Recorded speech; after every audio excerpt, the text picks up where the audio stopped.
They gave watches to the sons, necklaces to the daughters, and handwritten letters to every grandchild. When it was my turn, Sandra handed me a tray and said, "Start passing drinks." I was halfway to the door when my father-in-law picked up the microphone and said, "There's one thing I saved for last." This isn't just about being left out of a family. It's about the moment someone finally stands up, not for themselves but for you. And if you've ever felt like a stranger in your own life, stay with me, you need to hear how it ends. The sound of applause cracked through the banquet hall like a thunderclap, wrapped in good manners. Every table echoed with laughter, silverware clinking against glass heels, clicking across polished wood floors. Red and gold bunting curled around each beam, matching the firehouse emblem printed across the custom menus. A slideshow of old photos flickered on a screen. Frank Green carrying hoses, smiling beside flame-scarred buildings, shaking hands with mayors, holding his infant granddaughter beside a Christmas tree. Rachel stood near the edge of the room, with her daughter's small hand clutched in hers, smiling politely like she'd been trained to. The kind of smile you learn to keep just tight enough to be agreeable, but not so wide that anyone mistakes it for confidence. A smile that doesn't invite questions or attention. The gift ceremony had just begun. "Let's start with the ones who carry the name forward," said Elaine, her father-in-law's wife, into the microphone, her voice polished like a stage performer's. "Frank's boys, you've stood beside him, learned from him, made him proud." Each of David's brothers stood as their names were called. They walked forward to receive engraved watches presented in beautiful oak boxes. One by one, Elaine handed them over, reading personalized notes aloud. "For your leadership, your loyalty, and the legacy you'll carry." The men posed for photos, laughed loudly, hugged their father, nodded proudly. David, Rachel's husband, was third in line. His name was met with louder applause. Rachel clapped along, even as her palms felt like stone. Then came the daughters. Gold necklaces, one after the other, each with a tiny charm of a flame. "For your grace and your strength behind the scenes." Each woman was embraced. One of them, Ashley, Elaine's daughter, was given an extra hug and applause that felt just a touch louder than the grandchildren. This part made Rachel's breath catch in her throat. Maybe, just maybe, Ellie had been included. Frank had always called her his spark plug, always made time to read to her, to kneel beside her when she drew pictures of fire trucks and handed them to him with pride. One by one, the children were called. Letters written by Frank framed and handed over often, with a small token taped to the back, a pin, a coin, a matchbook from an old engine house. Ellie watched from her chair legs, swinging back and forth under the table. "Mommy," she whispered, "I think mine's next." Rachel didn't say anything. She just kept smiling. She didn't know if Frank had written Ellie a letter, but he had to, hadn't he? Then Elaine clapped her hands once. "And that concludes the gifting," she said brightly. "Let's give one more round of applause to our hero, Frank Green." The room erupted again. Rachel's stomach dropped. Ellie turned her head, confused. "But what about us?" she asked softly. Rachel looked down at her. "It's okay, sweetheart," she said with a practiced voice. "It doesn't matter." But it did. She could feel it in her throat, rising like heat, like a scream swallowed out of habit. 10 years. 10 years of holidays and family dinners, of showing up early and staying late, of washing dishes while everyone else drank wine in the living room. 10 years of bringing store-bought cookies and hearing them compared to Sandra's real baking.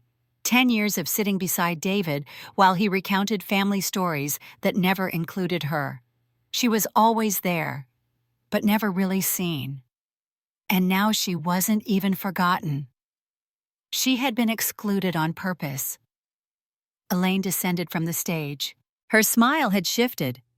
Gone was the warm hostess glow. Her face was sharp, deliberate. She walked to a nearby table, picked up a silver tray filled with glasses of untouched champagne, and walked directly to Rachel. "Here," she said, shoving the tray into Rachel's hands. "Make yourself useful. Start passing these out." The metal was freezing against Rachel's skin. It jolted her into stillness. David hadn't moved. He stood frozen near the front table, still holding his watch box. His mouth was slightly open. He looked shocked, but he didn't speak, didn't blink, didn't say her name. Rachel turned to the nearest waiter and handed him the tray without a word. Then she bent down and took Ellie's hand. "Let's go," she whispered. She began walking toward the rear of the banquet hall. Her footsteps were quiet but deliberate, her face calm, her heart in pieces. She passed tables of people who looked anywhere but at her. Some stared at their napkins. Some checked their phones. One woman offered a half smile of pity but said nothing. The silence was louder than the applause had been. 10 years, and still she was the one holding the tray. She reached the double doors. Ellie clung tighter to her fingers. "Are we going home?" Rachel nodded. And then it happened. The mic clicked on again. That tiny, unmistakable sound, the spark before the burn. A throat cleared. Frank's voice, deep and unshakable, rang through the room. "Actually," he said, "there's one thing I saved for last." Rachel stopped. Every chair stopped moving. Every fork paused. Even the music in the background faded beneath the weight of his words. "There's one more name," he said again, louder this time, "and I want to say it myself." Rachel turned around, and everything in the room, everything in her life, shifted. That morning Rachel stared at her reflection longer than necessary. The soft gray dress she had picked out hung just right, neither too plain nor too flashy. Her makeup was subtle foundation, a bit of mascara, a neutral lip. Her dark hair was curled into its usual loose waves. She looked fine, composed, but she didn't move. She just stood there in the quiet of the bedroom staring. "This isn't about you," she whispered to herself. "Today is not about you." She took a breath, adjusted the neckline of her dress, and nodded once to her own reflection before turning away from the mirror. Her daughter Ellie sat cross-legged on the rug behind her, playing with the sparkling shoes they had picked out together the week before. "Do you think Grandpa Frank is going to cry?" Ellie asked brightly, twirling one shoe in the air. Rachel smiled, even though her chest felt tight. "Maybe," she said, but happy tears. She didn't say what she was really thinking. She was thinking about the weight in her stomach that had been building for days, weeks, maybe even years. The feeling she could never quite shake before events like this. Birthdays, reunions, holidays. It wasn't nerves. It was something deeper, heavier. Like walking into a room where everyone speaks a language you were never taught. 10 years. That's how long she'd been part of the Green family, or at least married into it. In that time, she had been present for every celebration, every barbecue, every hospital visit and family emergency. She had wrapped gifts for people who never learned how to spell her name. She had baked pies and been told to bring paper towels instead. She had stood smiling in the background of family portraits, only to later find herself cropped out when they were posted online. Sometimes it was subtle. A missed introduction, a forgotten invitation, a joke she wasn't let in on, and sometimes it wasn't. She remembered one Thanksgiving years ago when she reached for Frank's hand and called him Dad for the first time. Elaine had smiled at her too sweetly. "Frank has children of his own, dear," she had said, her voice low enough to feel private, but loud enough to sting. It wasn't just the words, it was the tone, the way Elaine always carried herself with that casual, practiced authority, like a queen letting a servant know her place gently, but without question. Frank, for his part, hadn't heard the comment that day. Or maybe he had and chose not to respond. Rachel could never be sure. David, though, he had definitely heard it. He'd looked at Rachel, at the flush in her cheeks, and the way her hand had slowly withdrawn from Frank's, and he had said nothing. Later in the car, when she brought it up, he'd just shrugged. "You're reading into things again," he said. "She's like that with everyone." But that wasn't true. Rachel had seen Elaine light up for others. She had watched her fawn over David's brothers, beam at their wives, praise Ashley's husband when he got a new job.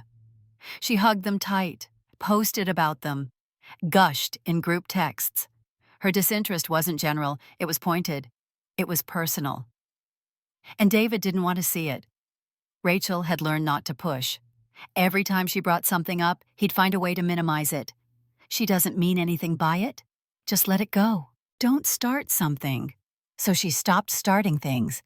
She kept the peace, bit her tongue, smiled through gritted teeth. Over time, she learned to fade herself out of the picture, literally. One Christmas, when the whole family gathered for the annual group photo, she noticed Ashley organizing everyone. "Rachel, can you hold the camera for us?" she asked. "You're good at this." Rachel nodded, took the picture. Watched as they huddled together, arms around each other, her daughter perched on Frank's lap. Watched as Elaine beamed in the center, like a matriarch. Watched her own place shrink into silence. She never saw a version of that photo with her in it. That was the role she'd been given. The girl who married in. The one who came with the child, the casserole, the polite smile. Not the one you called first. Not the one whose birthday got remembered. Not the one who was missed when absent. A presence without a place. And still, she showed up. Because of Frank. Because of Ellie. Because some part of her believed that if she just kept giving, kept loving, kept showing up, kept being patient, then maybe one day someone would say, she belongs. Today was supposed to be Frank's day, and Rachel truly believed he deserved it. 40 years of service as a firefighter. A man who had risked his life, raised a family, and somehow managed to remember Ellie's favorite animal. It was sea otters, even when most of the family couldn't remember her name. He wasn't loud, he wasn't showy, but he noticed things. Rachel had spent weeks building his gift, a scrapbook filled with photos of him and Ellie at the lake in the garden, on the old plaid couch watching football. She added drawings Ellie had made, a page of handwritten notes. At the end, she included a letter of her own, thanking him for seeing her, for being kind, for making room for her when no one else did. She hadn't told David about it. She wanted it to be between Frank and her, a quiet gift for the only person who had ever made her feel like she wasn't invisible. She zipped up Ellie's sparkly shoes, handed her the scrapbook, and watched her daughter twirl once in front of the mirror. "You look beautiful," Rachel said. "You too," Ellie whispered. Then she hugged her. And in that moment, Rachel let herself believe just for a second that maybe today would be different. The scrapbook lay open on Rachel's lap, like a secret waiting to be told. Each page had been glued, pressed, and arranged late at night after Ellie had gone to bed, while David was in the next room, answering emails or falling asleep in front of the TV. Rachel had worked in silence, the living room lamp casting soft yellow light over photos, drawings, and old receipts she had saved in a shoebox. She hadn't told anyone she was making it. Not even David, especially not Elaine. It had started with one picture, Ellie, age 3, sitting on Frank's shoulders at the lake, her tiny hands buried in his hair, grinning so wide it looked like her face could barely hold it. Frank had sunglasses on, his usual stoic expression cracked into something like peace. Rachel remembered that moment. She had taken the photo. She had framed it for their apartment for a while, then tucked it away when it felt like no one cared. But the picture wouldn't leave her alone, so she began collecting more. There was one of Ellie and Frank, kneeling beside the garden, their gloves muddy and faces smudged with dirt. Another where they sat side by side on the old plaid couch, watching Sunday football, Ellie's head resting against his arm, completely unaware she was the only child in the room, not bored to tears. Rachel found the drawings Ellie had made, 2 crayon versions of fire trucks, a wobbly version of Frank holding a fishing pole, and even one where she drew herself, and Frank standing side by side with the words "spark plug plus pop equals best buds." Frank had started calling Ellie that spark plug when she was 4.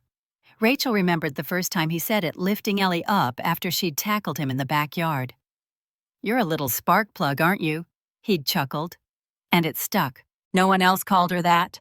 Not even Rachel. It belonged to them. Toward the back of the scrapbook, Rachel added notes Ellie had dictated. "I like when you help me catch frogs.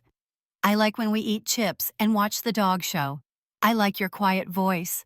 I love you more than my sparkly shoes." Rachel wrote them exactly as Ellie had said them, misspellings, giggles, and all, and at the very end a page all her own. Her handwriting was smaller, more careful. She had rewritten it 3 times before deciding it was good enough.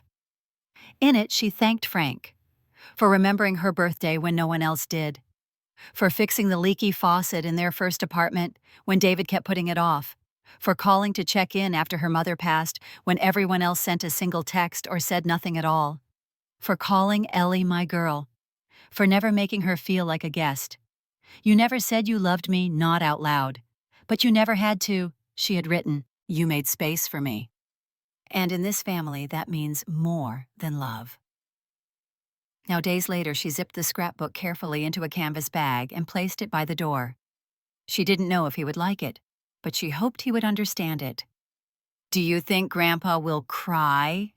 Ellie asked, bouncing on the edge of the bed, already dressed in her sparkly dress and glitter sneakers. Rachel was brushing her daughter's hair, gently, parting it into 2 smooth braids. He might, she said, smiling at her reflection in the mirror. But if he does, they'll be happy tears. Like the ones I had when I got my unicorn pillow? Exactly like those. Ellie turned her head sharply. Mom, can I give him the book? Rachel paused, brush midair. You and me, she said softly. Together, it's from both of us. Ellie nodded solemnly. Okay, but I want to carry it. Rachel handed her the canvas tote and watched as her daughter cradled it like something precious. She had no idea what was inside, only that it was a surprise something for Grandpa Frank. But that was enough. In the car, David drove with one hand on the wheel, the other holding his new watch, already examining the engraving on the inside. What's that? He asked, pointing toward the bag Ellie held. Just something small for your dad, Rachel said. David didn't press. At the banquet hall, guests were already filling the entryway, exchanging hugs and smiles. Rachel walked in with Ellie's hand in hers and the bag tucked under her arm. Elaine stood near the main table, giving instructions to a server arranging name cards. She looked up, spotted Rachel, and gave her a thin-lipped smile. Try to keep her from running under the tables, she said, nodding at Ellie.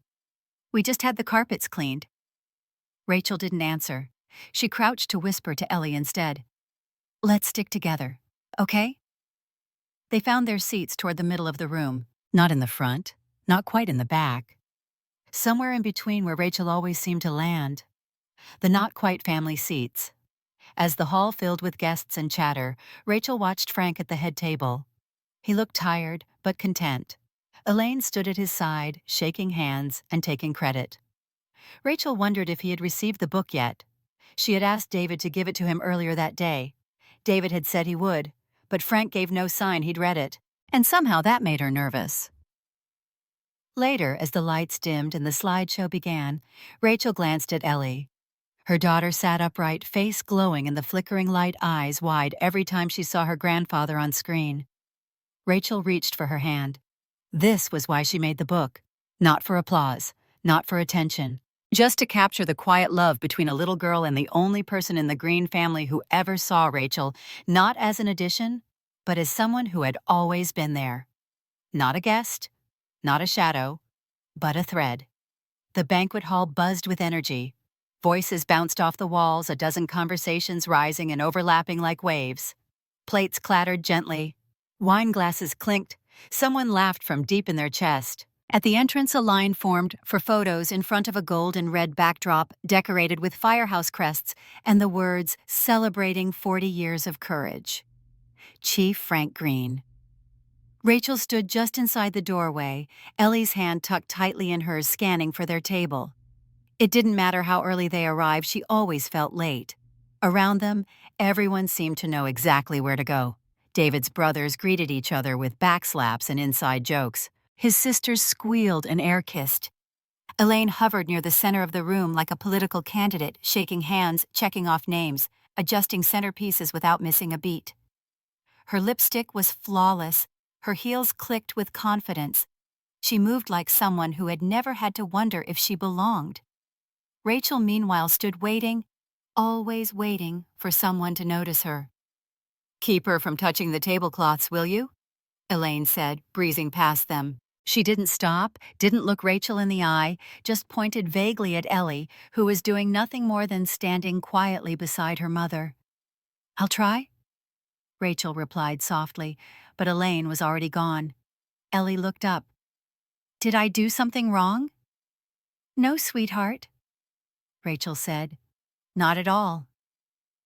They found their table somewhere near the middle of the room, not close to the front, but not tucked in the back either. That middle ground where people are placed when they're not quite family, not quite strangers. It had always been that way. Rachel helped Ellie into her seat, then settled beside her, straightening the edges of the silverware out of habit. Her eyes swept the room. She watched as David laughed with his cousins near the bar, completely at ease. One of his aunts brushed past Rachel's chair without so much as a hello. Another waved in her direction, but it wasn't clear if it was meant for her or someone behind her. Rachel gave a small wave back just in case. She had gotten used to that, the quiet misfires of belonging. The way people pretended not to see you when they didn't know what to say. The way your name disappeared from group texts. The way photos were taken around you but not with you. Her mother had warned her. Some people, her mother once said while folding laundry in the quiet kitchen of their old house, will make you feel like you have to audition to be loved. Over and over again. But the right ones, Rachel, the right ones, won't ask for proof. Rachel had smiled at the time, only half believing it. She hadn't known what it really meant. Not yet. Her mother never met David. She passed away the year before. They got engaged long before Rachel ever had to sit through a dinner where her name wasn't remembered, or a family vacation she wasn't invited to until the last minute, if at all. And now Rachel often wondered what her mother would say if she could see her like this, sitting still invisible, holding her daughter's hand at a table where no one asked how she was. She watched Elaine from across the room. The way she leaned into every conversation, cupped people's elbows, threw her head back when she laughed. The way she always knew the guest list, the table placements, the caterer's name. Rachel had learned to recognize Elaine's kind of power, polished, quiet, and absolute. It wasn't that she was cruel, not openly. Elaine didn't yell or exclude Rachel with obvious malice. She simply overlooked her. Erased her presence with soft gestures, with clipped phrasing, with roles assigned just slightly out of reach of dignity. "Can you help in the kitchen? Would you mind taking the kids downstairs? We need someone to take the picture, Rachel. You're good with cameras, right? Always useful, never honored." David rarely noticed. He had grown up with Elaine's ways. To him it was normal. "She doesn't mean anything by it," he would say. "She's just set in her ways." Rachel had stopped arguing about it years ago. Now she simply observed. Like now, watching as Elaine greeted guests with warm kisses, pausing to dote on Ashley's baby boy, complimenting her niece's new haircut. Rachel saw the way people softened when they spoke to her, the way they leaned in. Elaine didn't treat everyone like a stranger, just Rachel, and sometimes that hurt more than cruelty. Ellie tugged at her sleeve. "Can I go say hi to Grandpa?" Rachel smiled. "Of course." She watched as Ellie scampered toward the front table where Frank sat surrounded by friends and old colleagues, his posture relaxed, but dignified. For all the noise in the room, there was a stillness inside Rachel. A familiar quiet, the kind that comes when you've accepted that you will always be there, but never be part of it. Still, she showed up. Still, she dressed carefully. Still, she told Ellie how lucky they were to have family, even if it sometimes didn't feel that way. Because what else do you do when you're married into a family that never truly invited you in? You smile. You sit at the middle table. You teach your daughter grace. And you carry your mother's words like armor. The right ones won't make you prove your worth. The music softened. Elaine stepped onto the small platform near the head table, microphone in hand, beaming like she was about to deliver a wedding toast. All eyes turned to her. Even Rachel found herself sitting straighter, heart picking up its pace. "We wanted to do something special," Elaine began, her voice rich with pride, "to honor the people who have stood beside Frank over the years, because behind every strong man is a strong family. And today, we celebrate all of you." There was polite applause. Ellie clapped too, her feet swinging beneath the table. Then a long table was rolled out toward the front of the room, covered with dozens of carefully wrapped gifts boxes in deep green and gold, each with handwritten tags in ornate cursive. Rachel leaned forward slightly, squinting to see if any bore her name. The first names were called. David's older brother, Jonathan. He walked up to receive a gift, unwrapped it slowly, an engraved watch in a mahogany box. Elaine read from a note, "For your loyalty and leadership. For making this name proud." She hugged him for the cameras, then moved on. Next came David. Rachel watched as he walked up smooth and confident, Elaine smiled brightly, held up the box like it was an award, and read again. For standing strong, for carrying the green legacy forward. Rachel clapped along with the others, though her chest felt strangely hollow. David returned to the table, gave her a tight smile. She offered one back, though something in her stomach had started to sink. One by one, the names continued. The rest of Frank's children received gifts, applause, and praise. The daughters unwrapped delicate necklaces with firehouse emblems. Elaine whispered to each of them as they posed for photos. Then came the grandchildren. Rachel sat still, hand folded over Ellie's. "Are we next?" Ellie whispered. "I don't know," Rachel said softly. The children were called in age order. The older ones walked up confidently, receiving framed letters written by Frank himself, each one paired with a tiny keepsake, a coin, a pin, a bookmark, even a miniature fire truck for the youngest boy. Ellie's name never came. Rachel kept watching, her hands now clammy, her heart louder than the polite applause. Ellie leaned closer. "Maybe they just forgot me," she said, uncertain. "No," Rachel said quickly. "They didn't forget you." But the words were starting to sound less like comfort and more like a hope slipping through her fingers. Elaine clapped her hands once for attention. "And that concludes the gifting," she declared brightly.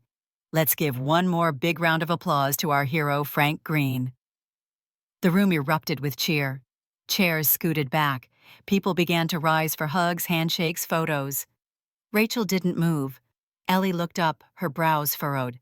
"Mommy," she said, "we didn't get anything." Rachel opened her mouth to speak, but nothing came out. She looked at David, who was busy speaking with his brothers. He hadn't noticed. Or maybe he had but didn't know what to say. Rachel swallowed hard. Her throat was tight. She smiled at Ellie, mechanical, almost hollow, and whispered, "It's fine, sweetheart. We don't need anything." But Ellie frowned. "But I made Grandpa a picture," she said. "It's in the book." Rachel could feel the heat creeping up her neck now. Not just embarrassment, shame, but also anger, deep, ancient, tired anger. She had told herself for years that she didn't need recognition, that love could be quiet, that her place in this family wasn't measured by gestures. But now, surrounded by applause and smiling faces, she felt exposed. Like a child standing in a spotlight while the world clapped for everyone else. And then, as if to drive the knife deeper, Elaine stepped down from the platform. She made her way through the room with the same bright smile and stopped right in front of Rachel. In her hands was a silver tray of champagne flutes. "Here," she said, placing it into Rachel's hands without asking. "Make yourself useful. Start passing these out, would you?" Rachel stared at the tray. 10 tall, untouched glasses. The metal was cold. Her fingers tightened instinctively around the edges. Elaine gave her a quick nod and turned away.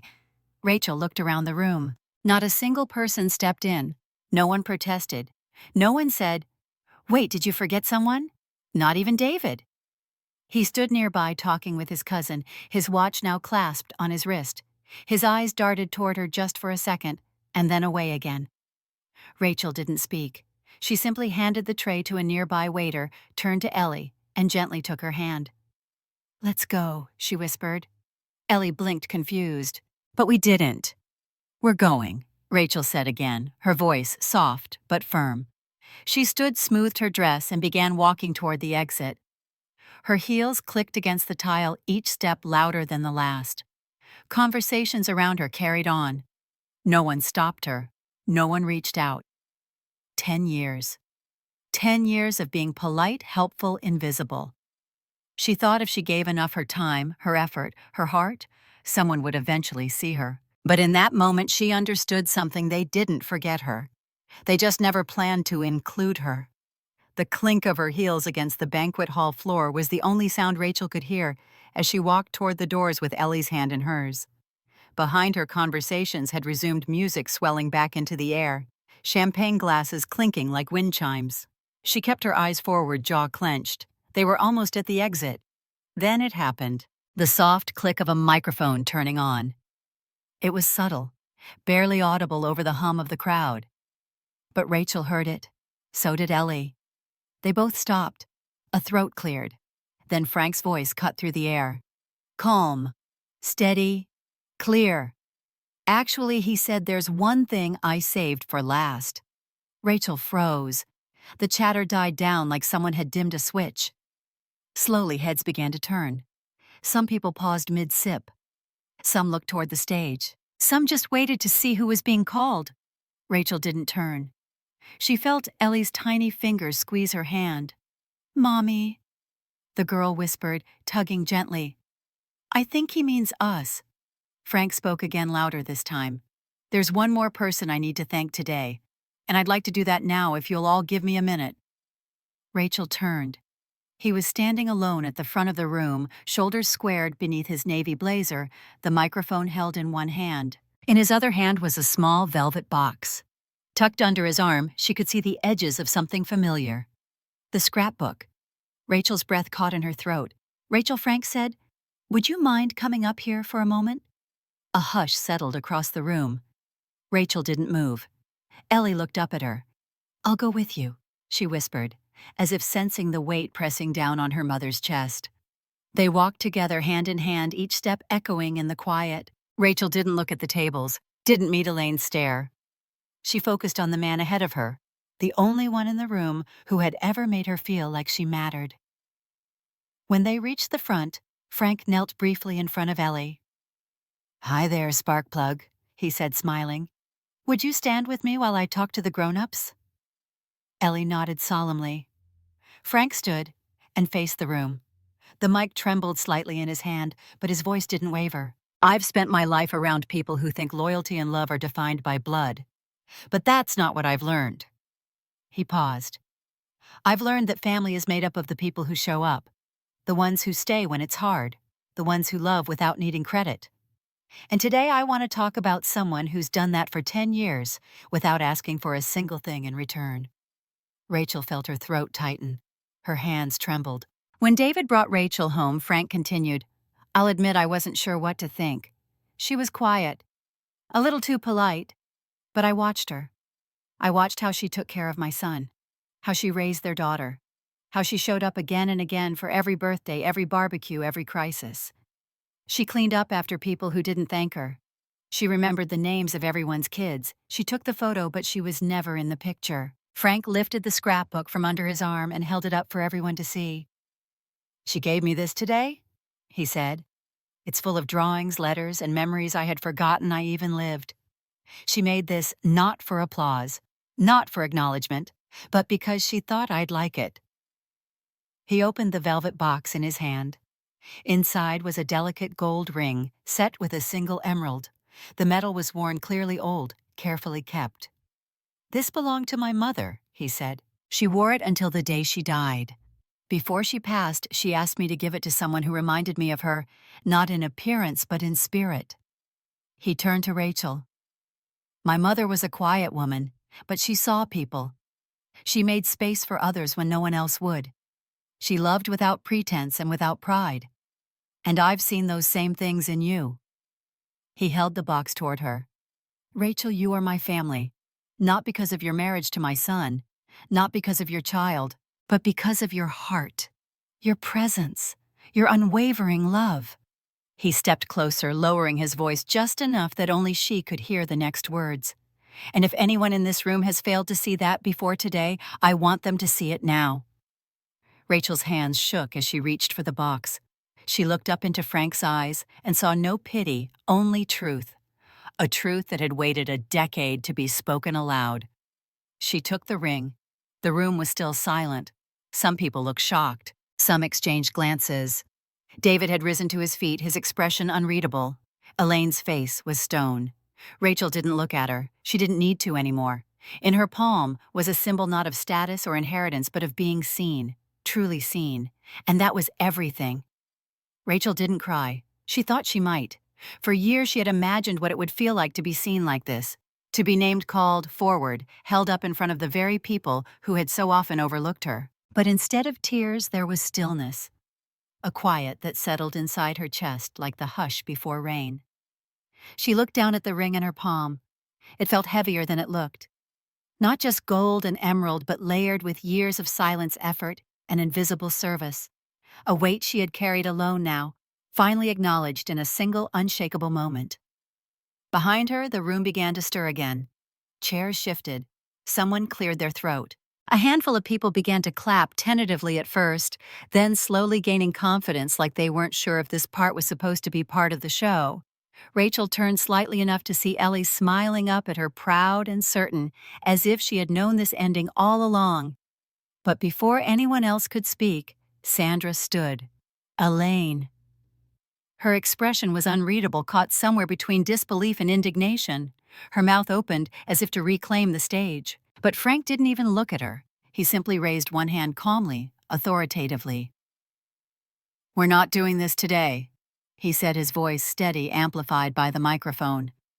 "This is a celebration, not a contest. If anyone in this family has a problem with what I just said, you are welcome to leave." It wasn't angry. It wasn't theatrical. It was final. Sandra's jaw tightened. Her gaze swept across the crowd, searching for allies. None stepped forward. After a long pause, she sat back down, slowly, deliberately. Her lips pressed into a line. For the first time in 10 years, Rachel watched her be silent. The air felt different now. Frank handed her the scrapbook again, this time with reverence. "You gave me something no one else did," he said softly. "Memory, meaning. I wanted everyone to see what I see." Rachel nodded, words caught in her throat too large to speak. Then David stood. She hadn't seen him move, but now he was walking toward her, his eyes uncertain. He stepped onto the small stage without speaking at first, his hands at his sides. His face held something between guilt and regret, neither quite enough to undo what had passed, but enough to begin trying. He looked at Rachel. "I should have said something earlier," he began. "Not just today, a long time ago." He glanced toward the crowd, then back at her. "You didn't deserve that. Not today. Not any of the days before this, either." Rachel waited. It wasn't an apology for action. It was an apology for absence, and that felt more honest than anything he had ever said to her in front of his family. She took a breath before answering. "You don't need to apologize," she said quietly. "You just need to start noticing when it matters." David's shoulders dropped slightly. He nodded. Not defensive, not performative, just real. Rachel let that be enough. Then Ellie stepped forward. Frank smiled, bent to help her hold the microphone. The guests softened a ripple of warmth, moving through them, as Ellie's small voice filled the room.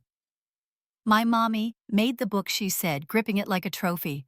"She said love is what makes a family, and Grandpa said it too." She looked up at both of them. "So now we're the same."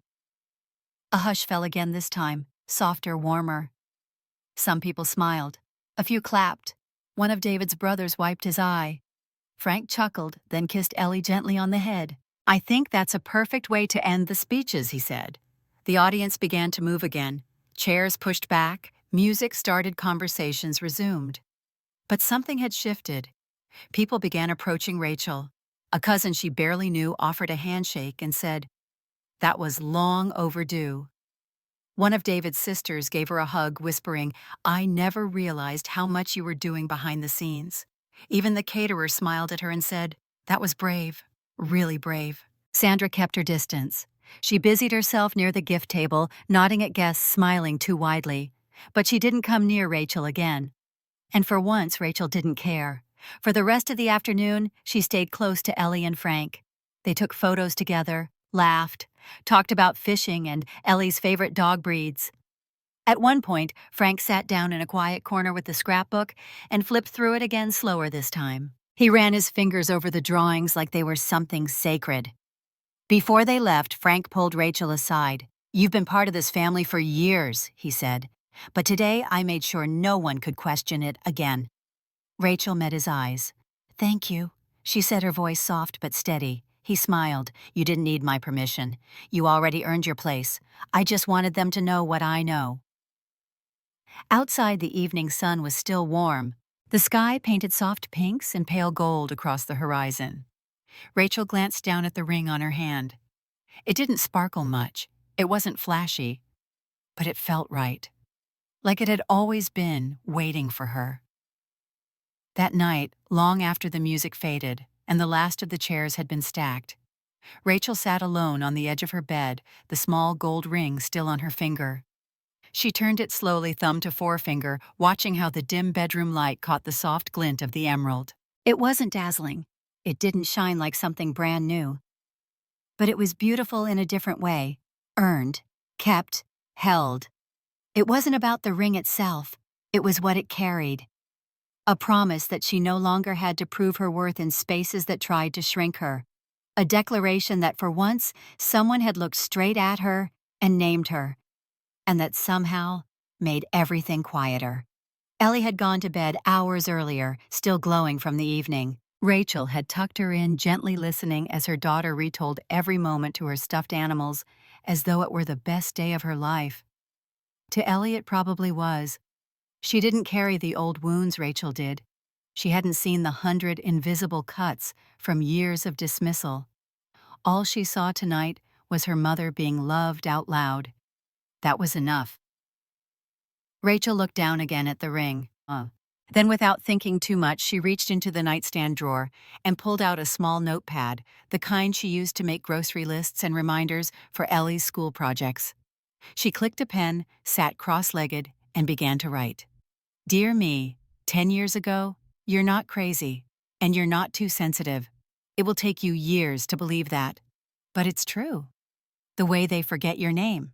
The way they act like you're a guest in a home you've scrubbed floors in. The way you keep getting left out of group photos and invitations and whispered conversations, it's not in your head. But here's what I need you to know. You don't have to shrink to survive this. You don't have to keep playing small in hopes that someone finally says, "You're one of us." You already are. Because family isn't about blood. It's about who stays, who notices, who speaks your name when it's hard, who remembers your favorite kind of birthday cake, and who fixes the leaky faucet when no one else bothers. And someday, though it may take a while, someone will speak your name in a room full of people who once forgot it. And it will feel like the first breath after holding your lungs tight for years. But even before that, you were always enough. Even when they didn't clap, even when they handed you a tray, even when your husband stood quiet, you were still enough. Love you finally whole. Rachel read the letter once, then folded it in half and tucked it into the scrapbook, somewhere between Ellie's crayon drawing of Sparkplug and the photo of the lake trip from 3 summers ago. Then she rose from the bed and walked to the living room window. Outside, the sky was pale blue and cooling fast. A few porch lights twinkled in the distance. Somewhere down the block, a wind chime swayed gently. The world was quiet, but this quiet wasn't heavy. It was peace. From behind her, a familiar voice broke the silence. Frank. He had stopped by after the party to drop off a framed photo someone had taken, one of him, Ellie, and Rachel, standing side by side at the microphone. They hadn't planned it, but it felt like a portrait of something real. He had stayed for tea. Ellie had fallen asleep on the couch. Now he stood in the doorway, arms crossed, watching her. "You doing okay?" he asked. Rachel nodded. "Better than okay." He smiled. "Good. That's what I hoped." There was a pause. Then he said something softer, something meant just for her. "You know you never needed my recognition," he said. "You already had it, long before today." Rachel looked at him, eyes wet but steady. "I think I needed to hear it out loud," she said. "Maybe just once." He nodded. "Then I'm glad I said it." They stood in silence for a moment longer. Then Frank gently kissed Ellie's forehead, whispered goodnight, and let himself out the door. Rachel stayed by the window a little while longer. She thought about all the dinners she'd endured, all the rooms she'd walked into, where no one looked up. All the times she had watched from the sidelines, clutching her daughter's hand, hoping someone would notice her presence as something more than just David's wife. And she thought about tonight, about standing on a stage with Frank's words anchoring the silence, about the look in Ellie's eyes when she said, "Now we're the same." About Sandra sitting quiet for once, and David his apology not for what he'd done, but for what he'd allowed. There was no perfect resolution, no grand transformation. But there was movement. And for the first time in 10 years, Rachel felt the shift, not just in the room, but in herself. Later that week, Ellie asked if they could put the framed photo on the mantel. Right in the middle, she said. So everyone sees it, Rachel agreed. The scrapbook went beside it, not hidden on a shelf, not tucked in a drawer, but placed where it belonged, visible, loved, permanent. Rachel didn't think about Sandra much after that. When her name came up at dinner, Rachel let it float by. It no longer clung to her skin. Because when someone finally sees you, you stop needing permission to belong. You just do.